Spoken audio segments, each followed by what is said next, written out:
சில பேருக்கு காது வலி வந்துகிட்டே இருக்கும். அது எதனாலன்னா, சில பேர் இன்ஃபெக்ஷன் ஆயிருக்கலாம். அதனால காது வலி வரலாம். சில பேருக்கு சளி பிடிச்சிருக்கலாம். சளியுடைய தீவிரம் அதிகமாகறதால காது வலி வரலாம். சளியோட ஃபீவர் வரதால காது வலி வரலாம். சில பேர் வந்து தண்ணீர் அதிகம் குடிக்க மாட்டாங்க. அ அதனாலயும் காது வலி வரலாம். சில பேர் குளிக்கும்போது காதுக்குள்ள தண்ணி போகும், சோப்பு தண்ணி போகும், எல்லாம் போகும். அத சரியா கிளீன் பண்ண மாட்டாங்க. அத போகாம இருக்கிறதுக்கு என்ன வழியோ அதையும் செய்ய மாட்டாங்க. அதனாலயும் நமக்கு காது வலி வரலாம். இந்த காதுல அழுக்கு இருக்குல்ல, அந்த அழுக்கு ஆட்டோமேட்டிக்கா அதுவே வெளிய வந்துரும்.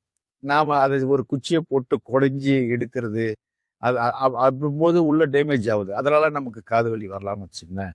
இந்த காது வலிய நம்ம சரி செய்யணும்னா, நம்ம கை வைத்தியம் என்ன இருக்குன்னு வச்சுக்கங்களேன்.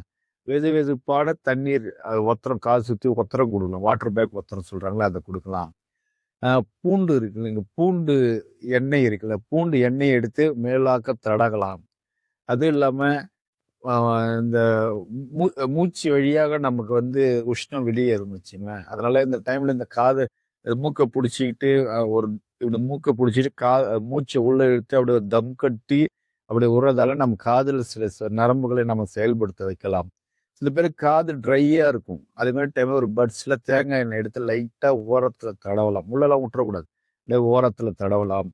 சில பேர் இந்த உப்பு தண்ணிய போட்டு காதுல ஊத்துவாங்க. அதெல்லாம் நம்ம செய்யக்கூடாது. சில உப்பு தண்ணிய கரைச்சு காதுல ஊத்துவாங்க. அது உள்ள பூச்சி ஏதா போச்சு, வண்டு ஏதா போச்சுன்ட்டு. உள்ள போச்சுன்னா தன்னார வந்துரும் அது. நீங்க இதில வச்சு இப்படி இந்த பக்கம் தட்டுனீங்கன்னா வந்துரும். அந்த ஸ் அது உள்ள காத நீங்க ஒரு பஞ்சு போச்சு மூடுனாவே அது உள்ள காத்து போகாது தன்னார வெளிய வந்துரும்னு வச்சுக்கங்களேன். இதே மாரி அந்த காது வலி தொடர்ந்து இருக்குன்னா, நம்ம மருத்துவர தான் பார்த்தாகணும். ஒரு இந்த இந்த கைவிதிலாம் பண்றோம். ஒரு 2, 3, 4, 5 நாள் வரைக்கும் நம்மள ஓரளவு கண்ட்ரோல் ஆயிடுச்சுன்னா, ஓகே.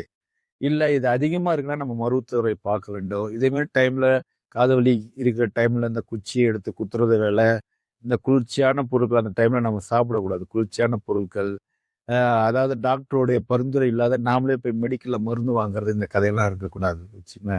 நம்ம கை வைத்தியம் என்ன சொல்லியிருக்கிறோமோ, அந்த கை வைத்தியத்தில் நம்ம ஃபாலோ பண்ணா போதும். காது வலியிலிருந்து நாம் நன்றி.